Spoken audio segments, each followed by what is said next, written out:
Bonjour à tous. Aujourd'hui, nous commençons un nouveau chapitre d'histoire. C'est le chapitre 5, intitulé Indépendance et création de nouveaux États.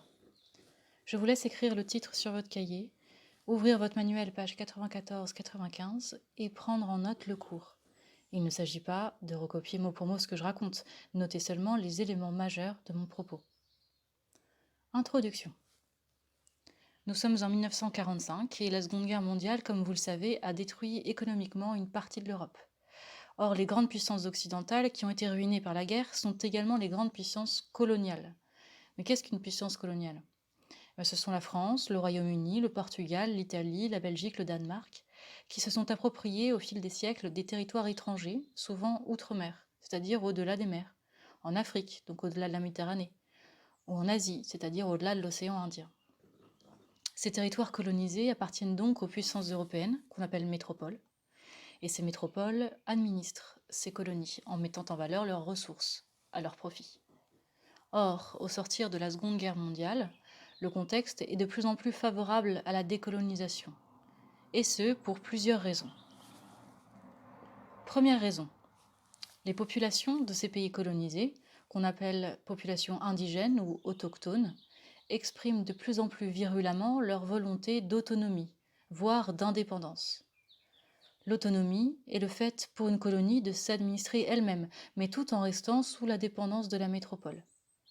L'indépendance, quant à elle, signifie qu'un État a la souveraineté totale, donc qu'aucun pays ne participe à sa gouvernance. Ce sont deux définitions que vous devez connaître et que vous retrouverez dans votre manuel, page 96 et page 104. Ces volontés d'indépendance sont prônées par des mouvements nationalistes qui prennent de l'essor dans les colonies et qui favorisent les processus de décolonisation.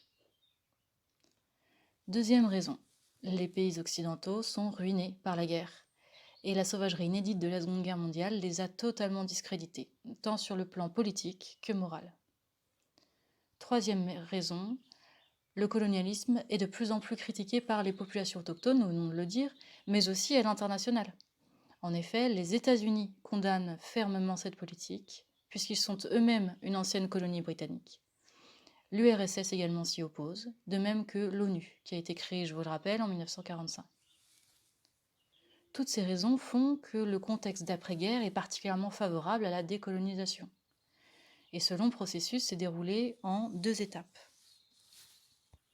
Vous pouvez le voir sur la carte, page 105. La première étape, c'est d'abord la décolonisation de l'Asie dans les années 45-50. Vous avez l'Indochine en 46 jusqu'en 54 et l'Inde en 1947.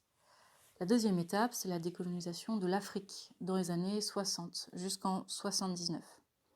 Le Maroc et la Tunisie, devenus indépendants en 56. Le Sénégal, la Côte d'Ivoire, devenue indépendante en 1960. L'Algérie, devenue indépendante en 1962. Ce sont simplement des exemples. Nous étudierons deux cas d'anciennes colonies. L'Inde, puis l'Algérie. L'Inde est une colonie britannique, l'Algérie une colonie française. Voyons en première partie l'exemple de l'indépendance des Indes britanniques. Grand 1, l'indépendance des Indes britanniques. Ouvrez votre manuel, page 96-97. Avant 1947, donc, on parlait des Indes britanniques. Le pluriel était d'usage puisque la colonie était bien plus vaste que le territoire indien actuel, et en plus, elle regroupait des populations qui étaient diverses, regroupées dans un empire. Ce sont les Indes britanniques. Regardez bien la carte des Indes, page 97. Vous pouvez voir que les Indes britanniques allaient du Pakistan actuel jusqu'à la Birmanie, qu'on appelle aujourd'hui le Myanmar. L'empereur des Indes était le roi d'Angleterre, qui était le roi George VI, le père de la reine Elisabeth II. Mais sur place, c'était Lord Mountbatten, un noble anglais qui était cousin de la famille royale, qui administrait le pays, directement donc sur place. Il était le vice-roi des Indes. Vous voyez donc, c'est une colonie outre-mer qui était gouvernée, administrée par une puissance occidentale.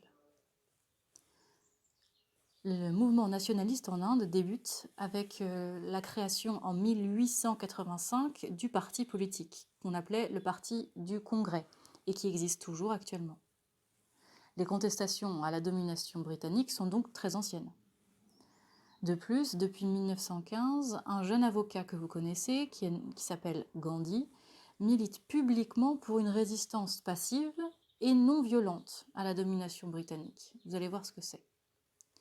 Avec l'action conjuguée de Gandhi et du politique Nehru, qui deviendra le Premier ministre, l'Inde obtient son indépendance de manière pacifique en 1947. Mais ce sont les suites de l'indépendance qui se sont déroulées bien plus violemment. Lors de la création des nouveaux États que constituaient les Indes britanniques et la partition des Indes, c'est-à-dire la séparation, la division.